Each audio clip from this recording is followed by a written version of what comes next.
अज्ञानतिमिरान्धस्य ज्ञानञ्जनशलाकया चक्षुरुन्मीलितं येन तस्मै श्रीगुरुवे नमः। श्री चैतन्य चरितामृत मध्य लीला चैप्टर 25। वाराणसी के सारे निवासियों का वैष्णव बनना। तो वाराणसी गंगा के किनारे जगह आती है और गंगा जो है भगवान के चरणों से निकली है। वास्तव में वाराणसी के सारे लोग भक्त होने चाहिए, क्योंकि गंगा जी के किनारे रहते हैं। लेकिन कई बार भगवान के समीप रहकर भी हम भक्त नहीं बनते और भगवान से दूर रहने वाले लोग भक्त बन जाते हैं, क्योंकि अक्सर जो चीज़ हमारे निकट में होती है उसकी वैल्यू हमारे को नहीं होती है। आप अक्सर देखेंगे कि दिल्ली वाले सामान लेने बाहर जाएंगे और बाहर वाले सामान लेने दिल्ली जाएंगे, क्योंकि मुझे लगता है जो हमारे पास में चीज़ मिलती है वो उतनी अच्छी नहीं है। तो अक्सर वैष्णव भी हमारे पास में रहते हैं और वैष्णवों के लिए बोला जाता है कि गंगा जी के पास जाना पड़ता है और वैष्णव हमारे पास आ जाते हैं हमें पवित्र करने के लिए। लेकिन फिर भी जैसे हम गंगा की अवहेलना करते हैं, वैसी वैष्णव की अवहेलना हो जाती है। तो हमारी जो शुद्धि है वो तभी होगी जब हम इन चीज़ों के प्रति ग्रेटफुल रहें जो भगवान ने हमें निकट में प्रोवाइड करी है। तो वाराणसी के लोग भक्त न बनकर निर्विशेषवादी बन गए थे और निर्विशेषवादियों का गढ़ बन गया था वाराणसी, अड्डा। बड़ी बड़ी बड़ी संख्या में वहाँ लोग निर्विशेषवाद बनते जा रहे थे। निर्विशेषवाद जो भगवान के रूप को ना माने, भगवान के आदि स्वरूप को ना माने और एक इम्पर्सनल ब्रह्म ज्योति इत्यादि को ही माने। तो चैतन्य महाप्रभु स्वयं भगवान है और हमारी जो परंपरा है गुरु शिष्य परंपरा, वो खास तौर पर शक्ति प्राप्त है निर्विशेषवादियों को समाप्त करने के लिए। चाहे वो प्रभुपाद के गुरु रहे हों, उनके गुरु रहे हों, हम देखते हैं इन लोगों ने इन लोगों का बड़े स्केल पर बहिष्कार किया। कुछ चीज़ों का, जाति प्रथा का जो जन्म के आधार पर है, और निर्विशेषवादियों का ज़बरदस्त। भक्ति सिद्धांत सरस्वती ठाकुर से बहुत कड़क थे और सिंह गुरु कहलाते थे। और फिर भक्ति वेदांत स्वामी प्रभुपाद का नाम ही पड़ गया निर्विशेष शून्यवादी पाश्चात्य देश तारिणी। तो इस प्रकार से ये बड़ा इम्पोर्टेंट है हमारे लिए इसको समझना कि भगवान का एक सुंदर स्वरूप है। भगवान ब्रह्म भी हैं, परमात्मा भी हैं और स्वयं कृष्ण भी हैं। तो जब स्वयं भगवान स्थापित वहाँ पर थे तो कैसे वाराणसी के लोग अपने इन पर्सनल ब्रह्म निर्विशेष को छोड़कर भक्त बन गए, वो हम सुनेंगे। वैष्णवीकृत्य सन्यासी मुख्यान काशी निवासिना सनातनम सुसंस्कृत्या प्रभुर्नीला द्रिमागतम गमत। वाराणसी के समस्त निवासियों को, जिनमें सन्यासी मुख्य थे, वैष्णव बना लेने के बाद वाराणसी में सनातन गोस्वामी को पूरी तरह शिक्षा और उपदेश देने के बाद चैतन्य महाप्रभु जगन्नाथपुरी में लौट गए। जय जय श्री चैतन्य, जय नित्यानंद, जय अद्वैत चंद्र, जय गौर भक्तवृंद। श्री चैतन्य महाप्रभु की जय हो, नित्यानंद प्रभु की जय हो, अद्वैत चंद्र की जय हो और चैतन्य महाप्रभु के समस्त भक्तों की जय हो।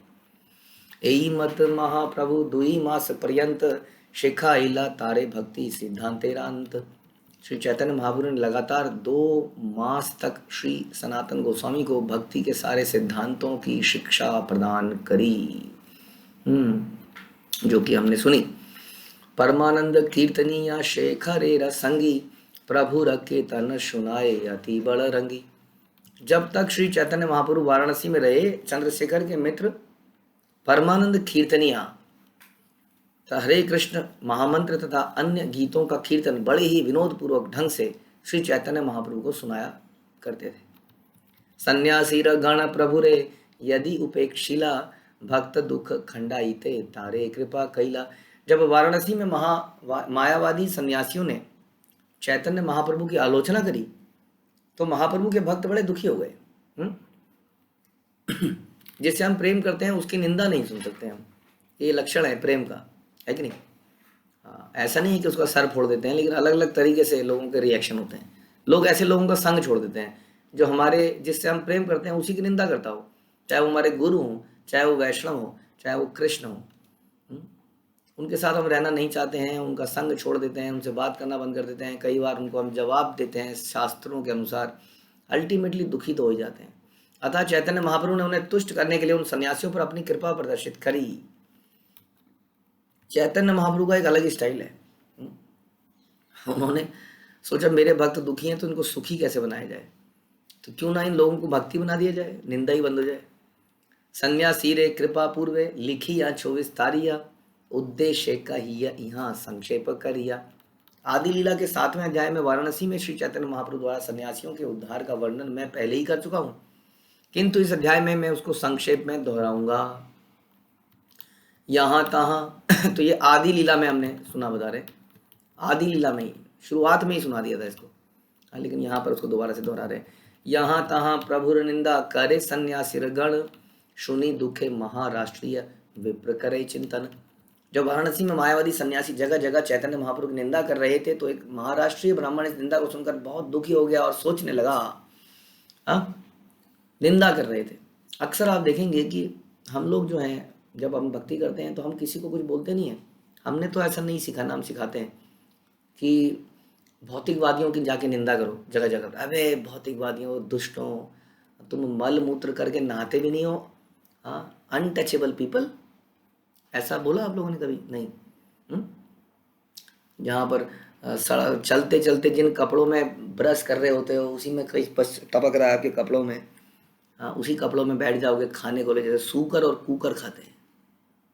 अपवित्र लोगों, ऐसा बोला हमने? नहीं। हम किसी को कुछ नहीं बोलते हैं, हम अपनी भक्ति कर रहे होते हैं, और हम कुछ तपस्या ही कर रहे होते हैं, फिर भी बाहर वाले दूसरे लोग न जाने क्यों आकर जबरदस्ती पिन पॉइंट करते हैं, छेद करने का प्रयास करते हैं। ये उनकी ईर्ष्या है वास्तव में, क्योंकि हम किसी से ईर्ष्या नहीं रखते, इसलिए हम किसी के बारे में बोलते नहीं। हमें ठीक है जी, आपको जैसा ठीक है, बल्कि हम तो उन लोगों को भी बोलते हैं आओ। कितने लोग ऐसे आए, हमारी प्रभुपाद की कथा में आप सुनते हैं लीलामृत में कि कथा चल रही है, तभी वहाँ से एक ज़बरदस्त बदबू सी आई। पता लगा एक एकदम शराब में धुत व्यक्ति आ रहा है, क्लास में बैठ रहा है।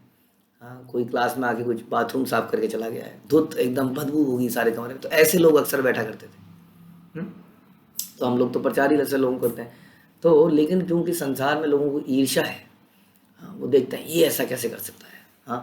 तो ज़बरदस्ती आप देखेंगे कि लोग जो है कृष्ण भक्तों की निंदा करते पाए जाएंगे, जबकि हमने उनका कुछ नहीं बिगाड़ा, कुछ नहीं किया, बल्कि माहौल शुद्ध ही होता है। लेकिन वो ईर्ष्या इतनी ज़बरदस्त है। शिला प्रभुपाद से लोग कहते थे कि ये कैसे, देखो तुम लोग ना काम करते हो ना काज करते हो, इतना बढ़िया बढ़िया मोटर गाड़ियों में घूमते हो, खाते पीते रहते हो, नाचते रहते हो। तो प्रभुपाद कहते थे ये उनकी ईर्ष्या है, क्योंकि वो गधे की तरह काम कर रहे हैं। अब गधा अगर ईर्ष्या करे, गधा तो कुत्ते से भी ईर्ष्या करेगा। अबे तू कुत्ता है, कुत्ता खा रहा है प्लेट में, मालिक को चाट रहा है, उसके बिस्तर में सो रहा है, कुत्ते कहेंगे। गधे को जेलसी है ज़बरदस्त, क्योंकि उसको हंटर पड़ रहे हैं, बेचारा पूरे दिन इतनी मेहनत। कुत्ता करता है इतनी मेहनत? कुत्ता नहीं करता है। तो गधे को ईर्ष्या होगी तो क्या करेगा, ढेंचू ढेंचू करेगा। तो उसी तरह से संसार में प्रभुपाद कहते थे ये लोग ईर्ष्यालु हैं। वो कहते तुम भी आ जाओ, हमारे साथ आ जाओ, और तुम भी कल से काम करना बंद कर दो। तो ये वो कर नहीं सकते हैं। ईर्ष्या, भक्तों को प्रसन्न देखकर, भक्तिमय कार्यों में इतने उत्साहित देखकर, इतने बड़े बड़े संख्या में उत्सव मनाते हुए देखकर, नगर कीर्तन करते देखकर, दिन रात प्रसाद पाकर हमें तो नहीं खिलाते हैं, खाए जा रहे हैं। ऐसे में बेटर है कि उन लोगों के मुंह में कुछ डाल ही दिया जाए। दैट इज गुड, बेटर, प्रसाद भी जाएगा और ईर्ष्या भी कम होगी। तो वाराणसी में मायावती सन्यासी जगह जगह चैतन्य महाप्रभु की निंदा कर रहे थे। कहाँ वो शुष्क चिंतन बैठ के किताबों के पन्ने पलटते रहते हैं, और कहाँ वो नगर कीर्तन कर रहे हैं, महाप्रभु नाच रहे हैं, गा रहे हैं, प्रसाद के 100 प्रकार की वैरायटी बन रही है, भक्त लोग प्रसाद पा रहे हैं। और कहाँ ये मायावती सन्यासी जल जल कर राख हो रहे हैं। जैसे नेमे शरान्य में ये जिक्र हुआ कि हम लोग जो ये यज्ञ कर रहे हैं ना 1000 साल का, इस यज्ञ की अग्नि से हमारे मुंह काले हो गए हैं, लेकिन आनंद नहीं आ रहा है। अब आप भागवतम सुनाइए, बस बहुत हो गया ये सब। उन्होंने कहा यज्ञ भज्ञ आप साइड में करते हैं, आप भागवतम सुनाइए, उसी में आनंद आएगा। तो वैसे यहाँ पर हो रहा है, क्योंकि ये अपने शुष्क चिंतनों में जल गए हैं, भुन गए हैं, ड्राई हो गए हैं, तो निंदा करेंगे, और क्या करेगा ऐसा व्यक्ति। तो एक महाराष्ट्रीय ब्राह्मण सुनकर बड़ा दुखित हो गया, लेकिन वो सोचने लगा, प्रभुर स्वभाव ये बात देखे ऐसा निधाने, स्वरूप अनुभवी तारे ईश्वर करी माने। उस महाराष्ट्रीय ब्राह्मण ने सोचा, जो कोई भी श्री चैतन्य महाप्रभु के स्वभाव को ध्यान से देखता है, वह तुरंत ही उनके व्यक्तित्व का अनुभव करके उन्हें परम ईश्वर के रूप में स्वीकार कर लेता है। ये कैसे दुष्ट लोग हैं जो भगवान को देख रहे हैं, उनके रूप से, उनके कीर्तन से, उनके नृत्य से, उनके वचनों से अट्रैक्ट ना होकर निंदा कर रहे हैं। ये कैसे अधम योनि के लोग हैं जो मनुष्य योनि में आ गए हैं। हाँ, ऐसे ही होता ना। अजानंतो माम मूढ़ा मानुषम त्रमाशितम। मूर्ख लोग हैं जो भगवान को जान नहीं पाते हैं, भगवान के स्वरूप को उससे अट्रैक्ट नहीं हो पाते हैं, मेरे परम भाव को नहीं समझ पाते हैं। भगवान ऐसा बोलते हैं, जैसे कि जब कृष्ण स्वयं धरातल पे थे तब भी ऐसे बहुत सारे लोग थे जो कृष्ण को देख कर भी उससे अट्रैक्ट नहीं हो रहे हैं, उनकी ईर्ष्या कर रहे हैं, गाली दे रहे हैं। तो ऐसे लोग हमेशा रहेंगे। इसलिए कहते हैं, प्रेमांजुन चुरिता भक्ति विलोचनेना संता सदैव हृदयेषु विलोकयंती। जो संत लोग हैं वो प्रेम के आंखों से देखते हैं, उनके आंखों में प्रेम का सुरमा लगा होता है, और उससे वो देखते हैं तो सब अच्छा ही अच्छा दिखता है उनको भगवान के प्रति, उनके हृदय में, इसलिए हमेशा भगवान विराजमान रहते हैं। तो ये ज़रूरी है कि हम लोग श्रद्धा डेवलप करें और श्रद्धा की नज़रों से देखें हर चीज़ को। तो ये क्या कर रहे हैं, कह रहे हैं कि जनरली तो ऐसा हो जाता है, तुरंत उनको ईश्वर मान लेता है। कौन प्रकार है पारो यदि एकत्र करी थे, यहाँ देखी सन्यासी गण हईबे इहार भक्ते। यदि मैं किसी तरह सारे सन्यासियों को एक साथ इकट्ठा कर लूँ तो वह निश्चय ही महाप्रभु के व्यक्तिगत गुणों को देखकर उनसे भक्त बन जाएंगे। ये देखिए, ये भक्त का, this is how devotee response. हम इसलिए कहते हैं हम रिएक्ट नहीं करते हैं संसार में, डिवोटी नेवर रिएक्ट्स। हाँ, वो क्या करता है, रिस्पॉन्ड करता है। रिएक्शन और रिस्पॉन्स में क्या अंतर है कि रिएक्शन बिना सोचे समझे आउट ऑफ एंगर रजोगुण में किया जाता है, और रिस्पॉन्स सोच समझ कर किया जाता है जिसमें समय लग सकता है। रिएक्शन तुरंत जाता है, रिस्पॉन्स में समय लग सकता है। तो भक्त लोग सोचते हैं, पहले समझते हैं कि काम तो करना पड़ेगा, निंदा तो नहीं सुनेंगे, कुछ तो करेंगे ही। हाँ, अब दक्ष प्रजापति के जहाँ यहाँ जो हुआ वो तो शास्त्रों में बड़ा गलत हुआ बताते हैं। शिव जी भी उससे प्रसन्न नहीं थे, शिव जी की निंदा करी गई तो उन्होंने सब मल मूत्र सब वहाँ पे उखाड़ फाड़ सब कर दिया बराबर। हाँ, और गाली गलौच हो गई वहाँ पर। शिव जी बड़े प्रसन्न हो गए, चले गए वहाँ से। तो कैसे क्या किया जाए, आखिर कुछ तो करना ही चाहिए। हाँ, तो हमें क्या करना चाहिए, हमें हमें परंपरा की ग्लोरी को इतना ऊंचा स्थापित कर दें कि कोई कैसे निंदा करे उसका सर ऐसे देखे तो उसकी टोपी नीचे गिर जाए। इतना ऊंचा हम कर दें अपनी गुरु परंपरा को, कि कोई उसकी आवाज़ चिल्ला के भी गाली दे तो ऊपर पहुंचे ही ना। लोग भी कहें हट पागल रहेगा, जब दिखता नहीं है कितना अच्छा काम कर रहे हैं। हाँ, कितना अच्छा काम कर रहे हैं। हम कुछ दिन पहले एक जगह पे गए थे, ऐसे ही कुछ व्यक्तियों ने हमारी निंदा करी थी। हम जब वहाँ ऑफिसर्स के सामने गए तो कह रहे हैं ये लोग तो अच्छा काम करते हैं, कृष्ण का प्रचार करते हैं, हरि नाम करते हैं। तो ऐसे यानी कि निंदक अगर निंदा भी करे तो समाज वालों को लगे कि नहीं नहीं, इतना हमें कार्य करने की आवश्यकता है। ध्यान रखिए, केवल अपना हरिनाम दीक्षा लेके या हरिनाम लेके या अपने जीवन को सफल बना लिया आपने, this is not enough. We are servants of our guru. Therefore हमें परंपरा की ग्लोरी को स्थापित करना है जगह जगह पर। इस ब्राह्मण ने कितना विचार सोचा कि मैं सारे सन्यासियों को बुला दूंगा, सबको ही भगवान के सामने ला के खड़ा कर दूंगा, कैसे नहीं भक्त बनते मैं भी देखता हूँ। हाँ, तो इतना हमें प्रचार कार्य समाज में हम लोग ऐसे कार्य कर सकते हैं बिल्कुल, जिससे कि ग्लोरी स्थापित हो। जैसा कि कोरोना के विकट समय पर इस्कॉन के भक्तों ने करोड़ों करोड़ों प्लेटें प्रसाद की बांटी, जिससे लोगों को लगा कि yes they are doing something. उसके अलावा लोगों ने अप्रिशिएट किया इस्कॉन के मंदिरों में, जहाँ पे लोगों को तनाव से मुक्ति मिली इन दिनों में।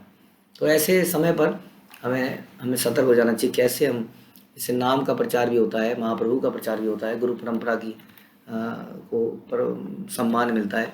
हमें खुद के सम्मान के लिए कार्य नहीं करना है, ध्यान रखिए, लेकिन गुरु के सम्मान के लिए हमेशा कार्य करना है।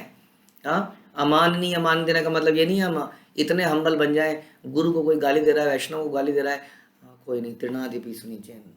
इसका मतलब हम कायर हैं, कायर, दब्बू हैं, ढोंगी हैं, मतलबी हैं, क्योंकि हमारा मतलब निकल चुका है।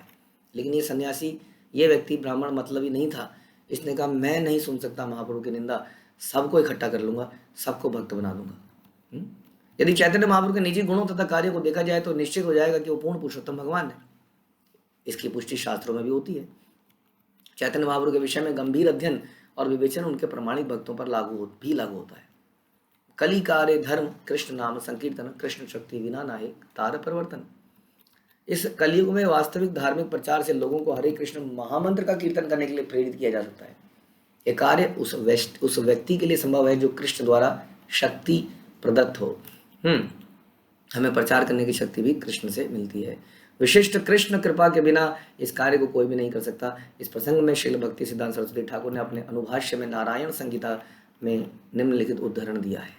भक्ति सिद्धांत सरस्वती ने कि द्वापर युग में भगवान विष्णु तथा कृष्ण के भक्त पंचरात्रिक सिद्धांतों के अनुसार भक्ति करते थे। पंचरात्रिक सिद्धांत यानी कि भगवान की अर्चना, भगवान की वर्शिप का बड़ा ही डिटेल्ड प्रोसेस। इस कलयुग में पूर्ण पुरुषोत्तम भगवान की पूजा केवल उनके नाम संकीर्तन द्वारा की जाती है।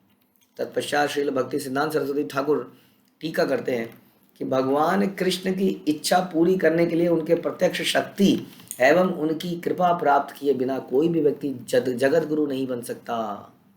वह मानसिक चिंतन द्वारा तो सफल हो ही नहीं सकता, क्योंकि ऐसा चिंतन भक्तों तथा धार्मिक लोगों के लिए नहीं है। केवल शक्ति प्रदत्त पुरुष ही भगवान के पवित्र नाम का वितरण कर सकता है और समस्त पतितात्माओं को कृष्ण की पूजा करने के लिए आदेश दे सकता है। भगवान के पवित्र नाम के वितरण द्वारा वह अधम से अधम लोगों के हृदयों को शुद्ध कर सकता है। जब हृदय अशुद्ध होता है तभी हृदय से बुराइयां निकलती हैं। इसका मतलब समझ लीजिए, हमारा हृदय अभी क्या है, अशुद्ध है और भौतिक जगत की प्रज्वलित अग्नि को शांत कर सकता है। यही नहीं, वह पूरे विश्व में कृष्ण की के तेज की प्रखरता का प्रसारण कर सकता है। ऐसे आचार्य को कृष्ण से अभिन्न मानना चाहिए, अर्थात उसे कृष्ण का शक्त्यावेश अवतार मानना चाहिए। हाँ, इसलिए हम प्रभुपाद को शक्त्यावेश अवतार कह सकते हैं। ऐसा व्यक्ति कृष्ण आलिंगित विग्रह कहलाता है, अर्थात वह पूर्ण पुरुषोत्तम भगवान कृष्ण द्वारा सर्वदा आलिंगित रहता है। ऐसा व्यक्ति वर्णाश्रम व्यवस्था से ऊपर होता है। वह सारे जगत का गुरु होता है, महाभागवत होता है। हाँ, कितने लोगों को हम जगत गुरु कहते हैं। प्रभुपाद अपनी टिप्पणी में लिखते हैं कि कुछ ही लोग उन्हें जानते हैं, पूरे विश्व की तो बात क्या करें। भारत में ही उनको नहीं माना जाता ढंग से, पूरे विश्व में माना जाए तभी तो बोलेंगे जगत गुरु। वह परमहंस ठाकुर अर्थात परमहंस ठाकुर कहलाने के योग्य है। तो भी कुछ लोग उल्लुओं जैसे हैं जो सूर्य का प्रकाश देखने के लिए अपनी आंखें कभी नहीं खोलते। ये उल्लू जैसे व्यक्ति उन मायावादी सन्यासियों से गिरे हुए हैं। महाभागवत भक्त पर कृष्ण कृपा के तेज को नहीं देख पाते। ऐसे लोग श्री चैतन्य महाप्रभु की इच्छा अनुसार विश्व के प्रत्येक नगर तथा ग्राम में कृष्ण भावनामृत प्रचार करने वाले भक्तों की आलोचना करने के लिए सदैव तत्पर रहते हैं। तो आगे क्या होता है, वाराणसी वास अमर हय सर्व काल दुख पाव इहा न करिले। मुझे अपने शेष जीवन भर वाराणसी में निवास करना होगा। हाँ, यदि मैं इस योजना को पूरा नहीं कर सका तो मैं निश्चय ही मानसिक क्लेश उठाता रहूंगा। इतना चिंता होगी, देखिए सोचो कितना प्रेम होगा उनका।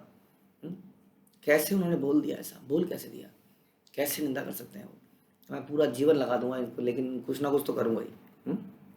इसको कहते हैं प्रेम। एत चिंति निमंत्रिला सन्यासी रगणे तबे से ही विप्र आइला महाप्रभुर स्थाने। इस तरह सोचते हुए उस महाराष्ट्रीय ब्राह्मण ने वाराणसी के समस्त सन्यासियों को आमंत्रित किया। अब ये प्लानिंग करी, अब प्लानिंग को एग्जीक्यूट करना शुरू कर दिया।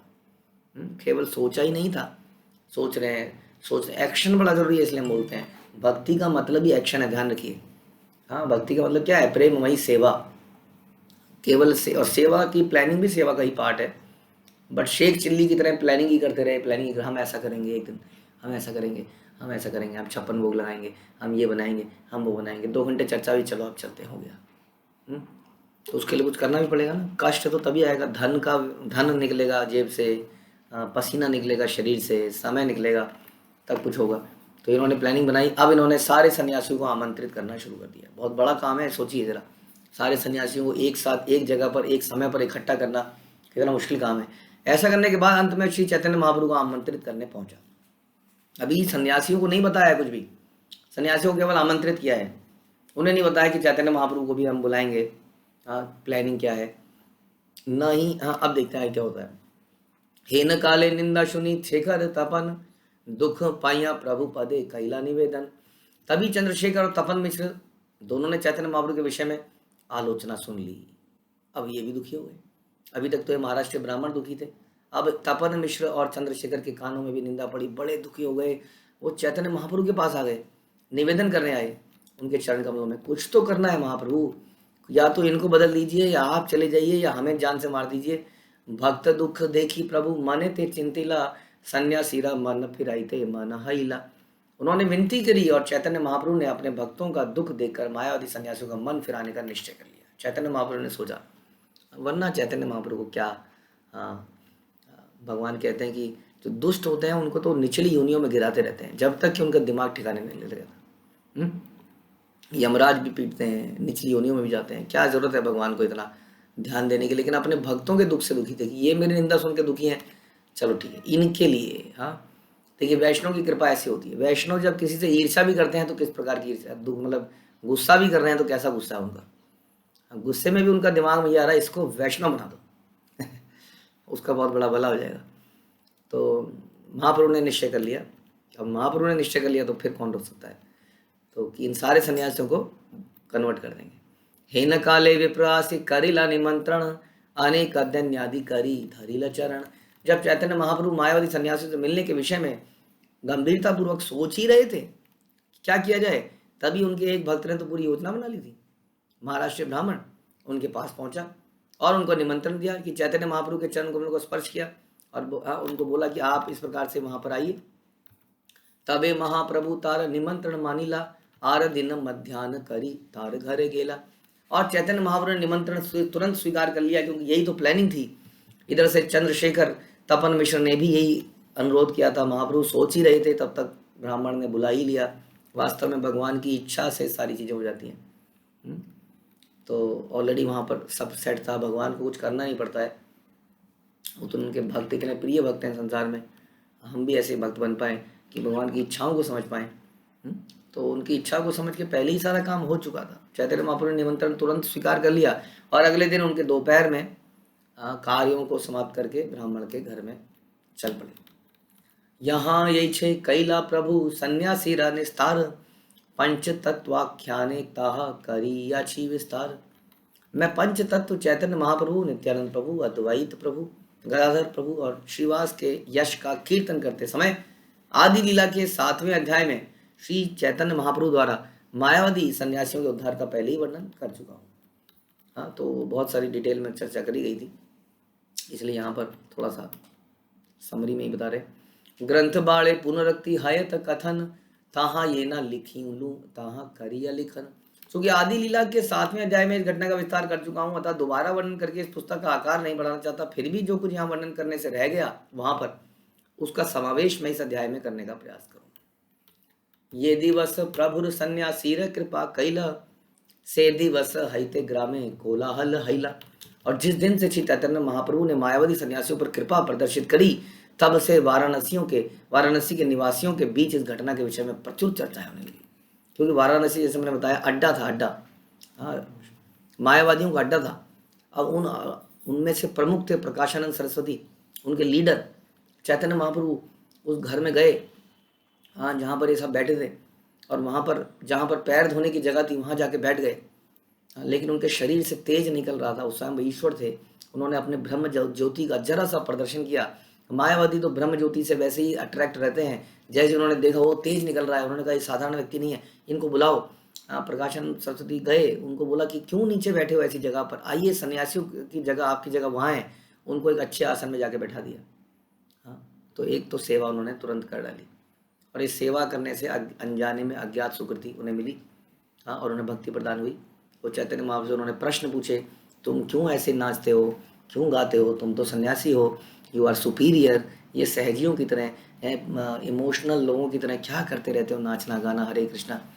हाँ, तब वो कहते हैं क्या कि मेरे गुरु ने तो बोला है कि तुम मूर्ख हो, और हाँ, ये मंत्र का जप ही तुम्हारे लिए ठीक है, वेदों की बातों को मैं क्या समझूंगा, मेरे को वेदों का सार ये हरे कृष्ण मंत्र मेरे गुरु ने दे दिया है। और फिर वो बताना शुरू करते हैं कैसे वेदों का सार यही है, भक्ति, ये मंत्र ही वेदों का सार है। और सुनते सुनते सुनते सुनते सारे के सारे सन्यासी क्या करते हैं, तुरंत हरि हरि नाम निकल जाता है वहीं से। महाप्रभु आगे आगे, प्रकाशानंद सरस्वती पीछे पीछे, लोग अपने मुंह में उंगलियां डाल के काट दे रहे हैं। उनको तब यकीन आ रहा है कि ये सपना नहीं है, ये सच है। Prakashananda Saraswati is dancing in the sankirtan. सारे मायावादी सन्यासी नृत्य करते वहां से निकलते हैं। तो ऐसी लीला होती है वहां पर। तो जब से ये हुआ तो वाराणसी के निवासियों के बीच में बड़ी प्रचुर हो गई। किसी ऐसे व्यक्ति को प्रभात कहते थे, शेर का शिकार करो, गैंडे का शिकार करो। क्या है, गीदड़ों का शिकार करते हो? गैंडे का शिकार करते मारे गए तो कम से कम ये तो होगा कि गैंडे से लड़ रहे थे। अब किसी वो भेड़िए से, लोमड़ी से शिकार, क्या मार भी लोगे तो कहें क्या लोमड़ी को मारा बस। इसलिए ऐसे व्यक्ति का शिकार करो। शिकार का मतलब है उसको भक्त बनाओ।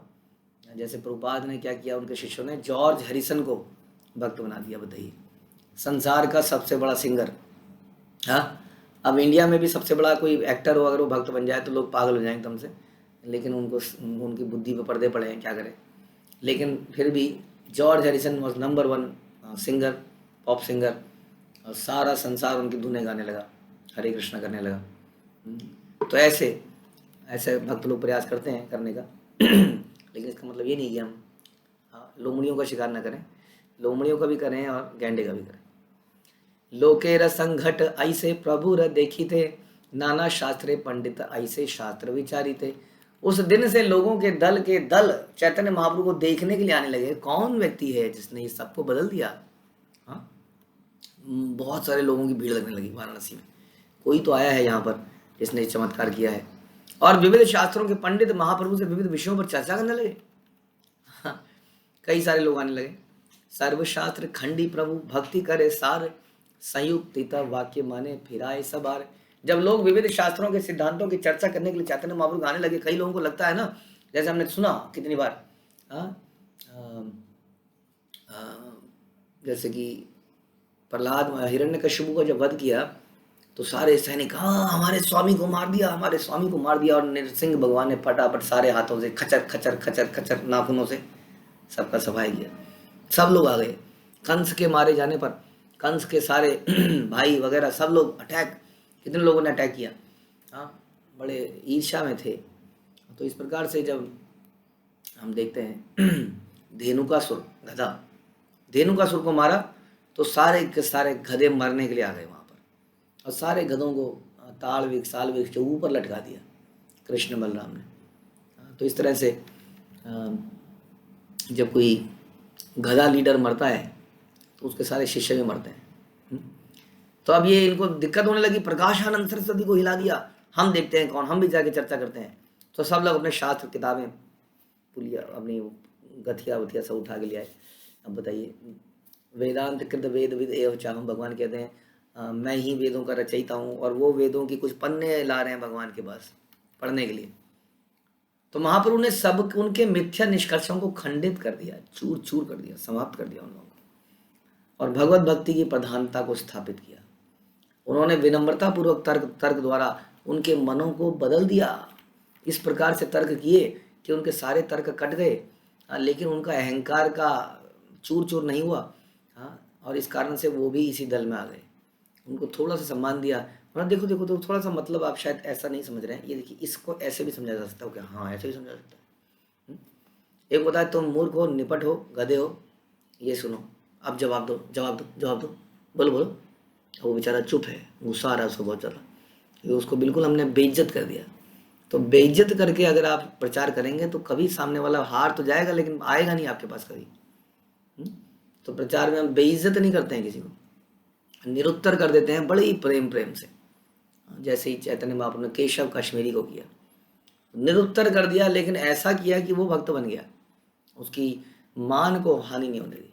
इस प्रकार से हम इस संकीर्तन आंदोलन को पाश्चात्य देशों में प्रसारित करते रहे हैं। रोम, जेनेवा, पेरिस, फ्रैंकफर्ट जैसे यूरोपियन शहरों में हमारे द्वारा किए गए हाल ही के भ्रमणों में अनेक ईसाई विद्वान, पादरी, दार्शनिक तथा योगी हमसे भेंट करने आए, और कृष्ण की कृपा से इन सब ने स्वीकार किया कि कृष्ण भावनामृत आंदोलन या भक्ति संप्रदाय सर्वोच्च निष्कर्ष प्रदान करने वाला है।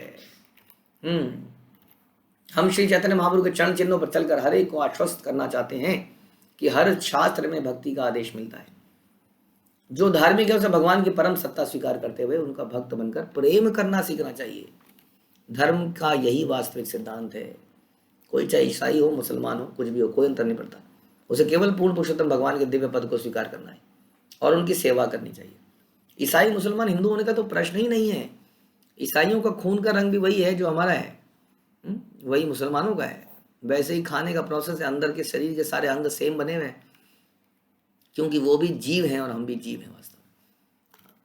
इसलिए कोई फर्क नहीं पड़ेगा। व्यक्ति को धार्मिक तथा इन सारी भौतिक उपाधियों से मुक्त हो जाना चाहिए। इस तरह भक्ति की विधि सीखी जा सकती है। यह तर्क समस्त बुद्धिमान व्यक्तियों को भाने वाला है। अतः यह कृष्ण भावनामृत आंदोलन सारे विश्व में जड़े जमा रहा है।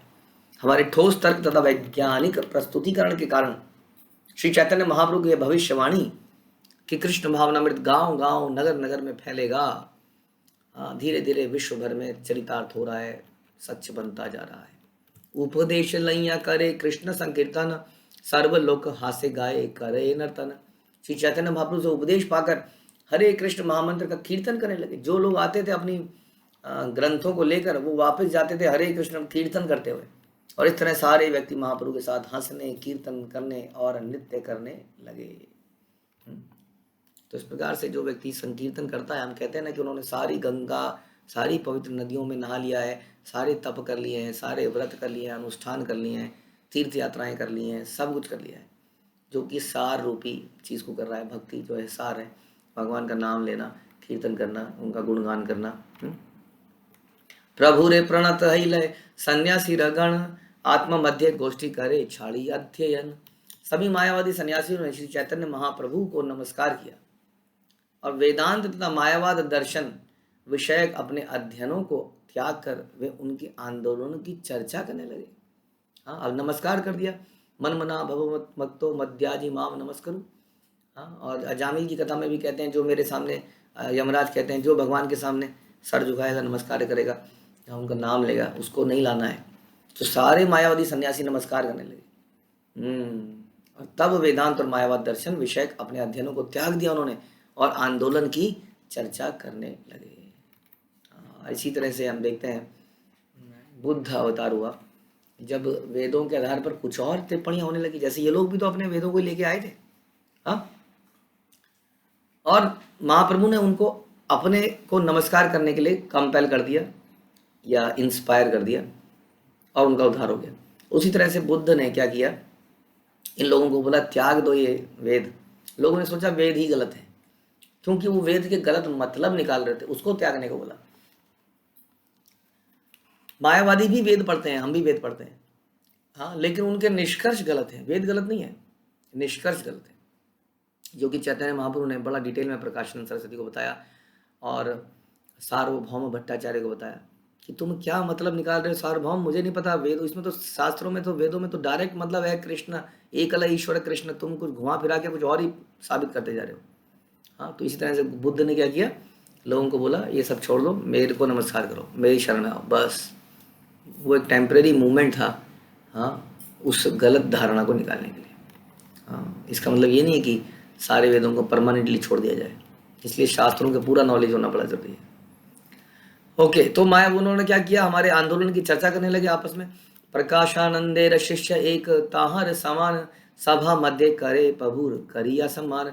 और प्रकाशानंद सरस्वती का एक शिष्य जो अपने गुरु के ही समान विद्वान था, उस सभा में चैतन्य महाप्रभु का सम्मान करते हुए बोला, श्री कृष्ण चैतन्य हया साक्षात नारायण, व्यास सूत्रेर अर्थ करेन अति मनोरम। कहने लगा चैतन्य महाप्रभु साक्षात भगवान नारायण है। जब वे वेदांत सूत्र की व्याख्या करते हैं तो बड़ी ही सुंदर होती है, ऐसा लगता है इसको सुनते ही जाएं। इससे पहले आज तक हमने जो भी सुना, शारीरिक भाष्य सुना शंकराचार्य का, अब वो लगता है वो फीका है, बेकार है। जैसे लोग भक्ति करते हैं तो उसके बाद उस संसार में कई बार लोग भटक के वापस जब चले जाते हैं तो वापस जाके ज़्यादा दिन तक रह नहीं पाते दूर भक्तों से, भक्ति से। उन्हें नीरस लगने लगता है वो सब चीज़ें, क्योंकि उन्होंने उस टेस्ट को लिया हुआ है। भक्ति में, भक्ति के व्याख्यानों में बड़ा ही टेस्ट है, हाँ, लेकिन उसके लिए कुछ हद तक अपने पापों को समाप्त करना पड़ता है ताकि हम उसको लेने के काबिल बन पाएँ। तो बता रहे हैं कि जब ये वेदांत सूत्र की व्याख्या कर रहे हैं तो ऐसा लगता है कि कानों में अमृत जा रहा है। ये कोई साधारण व्यक्ति नहीं है, ये साक्षात ईश्वर है, साक्षात नारायण है। तो इनको प्रणाम करो। तो सारे के सारे लोग जो है चैतन्य महाप्रभु के भक्त बन गए, एक आंदोलन, इतना बड़ा परिवर्तन आ गया। तो ऐसे ही परिवर्तन के लिए चैतन्य महाप्रभु ने ये पहले ही बोल दिया था कि पृथ्वी यति आद्य नगर यति ग्राम सर्वत्र प्रचार होई मोर नाम। तो ये प्रचार तो होगा ही होगा। अब आपके और मेरे ऊपर है कि हम निमित्त बनना चाह रहे हैं कि नहीं, अर्जुन की तरह कौरवों को तो मारा जाना ही था, उसी तरह से प्रचार तो होगा ही। अब आपके ऊपर है, हमारे ऊपर है कि हम क्या इसका कारण बनना चाहते हैं भगवान की प्रसन्नता के लिए। हाँ, हमें केवल कुछ कुछ प्रयास करना है, बाकी काम अपने आप होगा, हो रखा है। हाँ, जस्ट वहाँ पे हमें जाके कुछ टच कर देना है, ऑलरेडी सब कुछ भगवान ने सेट कर रखा है। तो इसका हम प्रयास कर रहे हैं भगवान की प्रसन्नता के लिए, श्रील प्रभुपाद की प्रसन्नता के लिए। श्रील प्रभुपाद की जय, श्री चैतन्य चरितामृत की जय, श्री कृष्णदास कविराज की जय।